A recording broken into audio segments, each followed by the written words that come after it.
All right, you ATC and ATV fans, more of the showroom is filling up. Honda Big Red 250, Honda 200S, Honda 200S, Ford Trax 250, which I've never owned one of those, even out of all the stuff we went through as kids. Trimoto Special Edition, black and gold, sitting next to the Bandit Edition Can-Am, which is kind of cool, matching color combination. The Trimoto has not been touched. We have not cleaned it, done anything other than run it. Everything runs good, needs to be detailed up. An ATC 110 early year, ATC 110 later year, different than our ATC 110 sitting right there. And we got to put the seat back on the 125. But even cooler, look what I found earlier today. Check out this old school flyer. 125M is what you see behind you right there with the seat off. You could have bought that bike for $11.98. These 110s, like right here and right there, $9.98. ATC 70, like over here, $650. The TRX 250, like behind you, $21.98. The TRX 125, you guys have not seen that one yet, $1,200. 200X, 200M, and 200S. You got those around here. I have one of each of these. Just these are the ones I was pointing out real quick. The 250 ES Big Red, right there.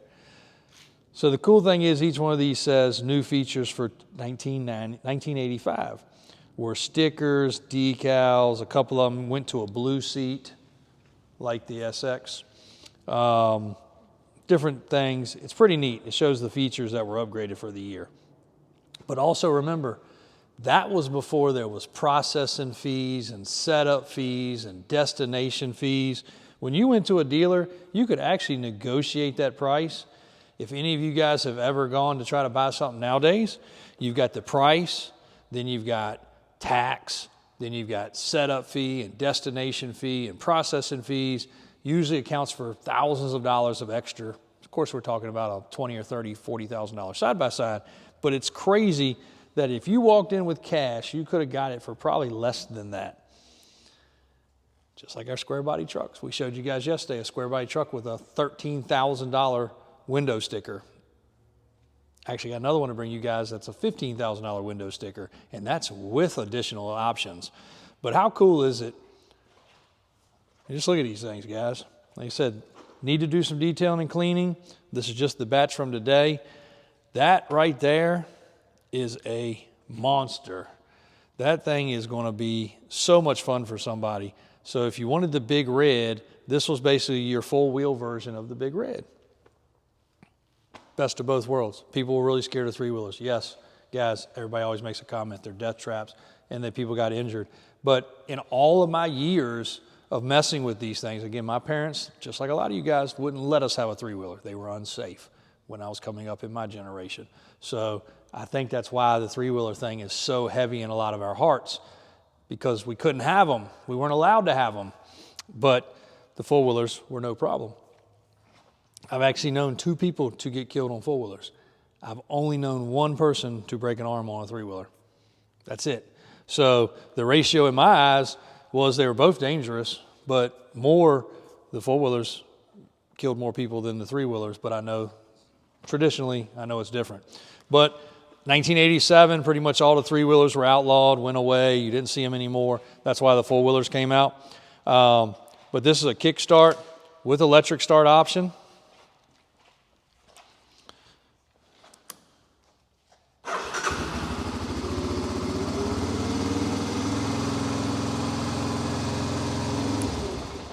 They freaking run amazing. Had an oil temperature light. Here's your manual fuel gauge, basically. And another feature I showed you guys on the Big Red, this one has it too. But check this out. And a lot of people are like, that wasn't that cool. That wasn't that cool. But guess what? There were no flashlights on your cell phone. There were no LED lights. You had old school flashlights back then, and that's all you had. That was your only option. And if your batteries were dead, you really had no option. You also had no Walmart to run to get batteries. That feature right there was so freaking cool as a spotlight. Just imagine you're putting hay up in a barn.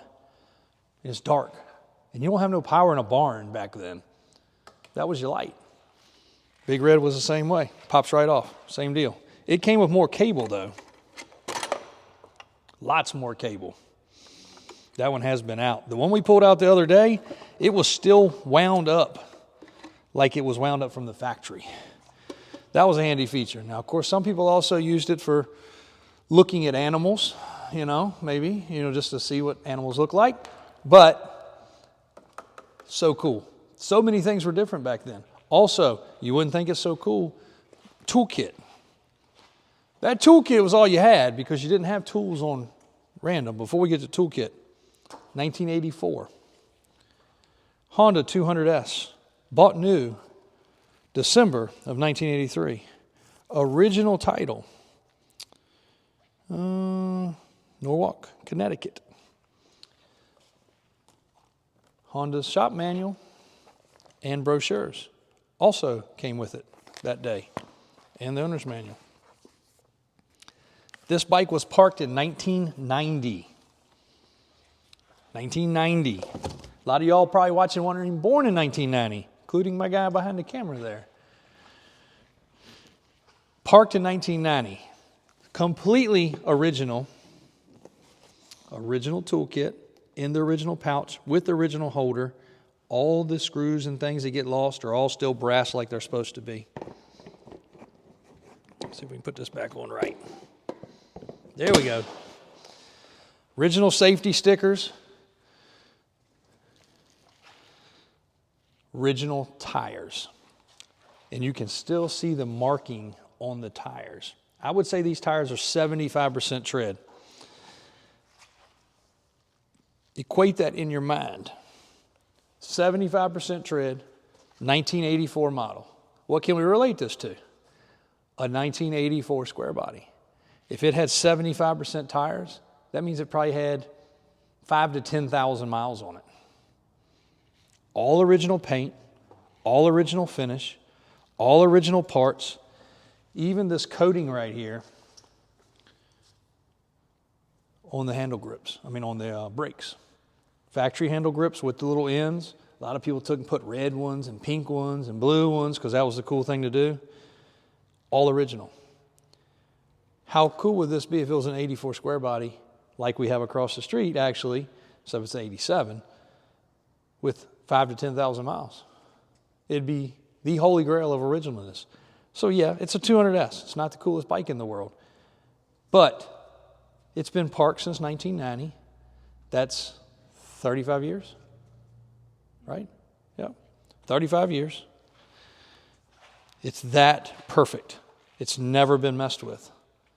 It will only be that way one time. They're only original ones. This one here is great. It's still very original, but it does have aftermarket tires. It does have quite a bit more wear and tear. It does have a little bruise right here, which, look at that, because I'm going to try a trick in a little while. We're going to see if we can fix it. So when we come back to this one again, see. The fenders have been polished up. Those fenders haven't been. They're just covered in dust. We haven't washed it. We haven't cleaned it. We haven't touched it. It's completely freaking original. All these bikes run. All of them start, and they run amazing. You don't have transmission issues. You don't have motor issues. They'll occasionally smoke a little because they've been sitting. The rings stick a little bit. The Big Red's the next one we're going to go over and check out, and that is that's a cool one. This rack is welded on, but just imagine somebody either carried 2 or 3 extra kids back here, or they probably threw their deer up on here. Who knows? They might have carried fuel jugs, water jugs to animals. You don't know. But imagine the life this thing's had since 1985, it should be. Yep, 1985. Imagine the things it's seen. It's done off-road. Original front tire, aftermarket back tires. That's the other thing about tires. You could buy tires. I remember you could buy tires. I would spend $110 for 4 four-wheeler tires. So you could buy back tires for these things for about, what would that be, 40 or 50 bucks. Woolly boogers. turf tamers, so many different brands. This is a Turf Buster. That looked a lot cooler than that. So what did everybody want to do? They wanted the coolest tires. I remember the first set of woolly boogers. I don't know that that's the real name. That's what we called them. What are they really called? Master AT Wandon ATX. But they had different versions of them. There was no Chinese stuff back then, unfortunately. They would have been even cheaper if there was. But everybody changed things out. It was just nuts. It was a wild time. So keeping on putting them in here, guys. Got so many more to put in. We're going to move things around and get another row going. I've got a whole nother row of 70s to put in here. And then I think I'm going to try to do them 90, 110, 125, 185, 200, then the 250s and the 350s and kind of like that. But we'll have to get creative here soon because we're going to run out of space real quick. So AJ got these in here this morning before the rain covered them. That's the only one that got a little wet. But some of these things haven't been out in the weather in forever. I mean, just look at the finish. Remember, guys, these things are 40 and 50 years old and still look this good. Again, we love our square bodies, and that's obviously the same era of things as these. But to find stuff in this good a shape that's still, this one's got a seat issue. Should we change the seat? It's original. It's tight. It'll look better, but it won't be original again. So probably going to leave it alone. Now this one has also had a couple tires put on the front. Backs are original. Actually, the backs are basically the same as the Big Reds had. Pretty neat. That's it for today. Just had to get over here. Wanted to run through these real quick, document them, especially this one because I did want to get pictures of that before we messed with it because I think we've got a way that that's going to get fixed and go turn out pretty cool. Bring you guys an update on that shortly. And the Can-Am officially went up for sale yesterday, so if you guys are looking, 40 grand buys that for our YouTube and TikTok guys. Amazing. And 21, right? Yeah, a lot of people asked the year, 2021, according to the sticker underneath the dash that AJ found. So some more fun and a lot more fun to come. Let you guys know some more updates here soon. We'll go through a little bit more history in life. I'll go by them one by one. But freeze or pause your video on this ad right here because that right there will blow your mind. And I do want to give a shout out also to my buddy Tim. I call him my buddy. We've done some business, but we have a lot in common. He sells a lot of ATVs. I sell a lot of trucks. Have the same thing. We sell a truck, people just gripe and complain, and then the customer comes along and he's just thrilled and buys it and doesn't ask any questions and is so freaking beside himself happy. It's the same way with these things. He said he's got guys he sold 50, 60 units to that just keep on wanting to buy and have different ones and swap and trade. Same way with us with square body trucks, classic trucks, tow trucks. Customers out there can wear you down sometimes. And me and him had a great conversation the other day. And just, same thing like this. People are like, it didn't even sell for that new. We hear that all the time about square bodies. You're darn right. But you can't also buy a gallon of milk for what you could buy in the 80s. Look at what a gallon of milk cost then and what it costs today. Everything's gone up. ATVs have gone up. They're more rare. How many are left? Not many. Square body trucks? Not many left. How many Chevettes are left? I don't know. I ain't never seen another one recently, especially not another one with an LS. But it's all in what you're into. If you're not into it and you're not willing to pay it, you're not going to get good stuff. I know when I reach out to him, he's got great product. We get a good deal. He calls me, says, I got 2 or 3 things. I buy them from him. I'm thrilled with it. Same way with my trucks. Guys already know what to expect. They know the upfrontness about it. The easier you make it, the better it turns out. So always remember that, guys, especially, like I said, if you're on the buying or selling side. And if you are sitting on some of this stuff that you want to get rid of, we're not going to waste your time. If it's something that's worthy to us, I'm going to send a driver, I'm going to send the money. You're never got to put it on Facebook. You're never got to put it on Craigslist. You're never got to put it on social media. And it'll live a great life sitting here versus sitting in your barn collecting dust. Some people say, oh, that 3 or 4 or 5 or 8 or 12 grand, I don't need that money. I'll just let it sit there. Well, that's okay, But it could go into a worthy, I guess we're going to call it, we have a cool collection / museum for others to see. And you have some cash in your pocket. And you can come visit it if you want to. Heck, you can take it out and wash it off for me and put it back in here. I don't care. But if you guys do seriously have something, we are looking, just like the square body trucks, the ATVs, or anything that's cool. We're always in the market. We like to be different. I like to bring you guys something different every day, sometimes 4 or 5 different things a day. So thanks a lot, guys. Appreciate your support.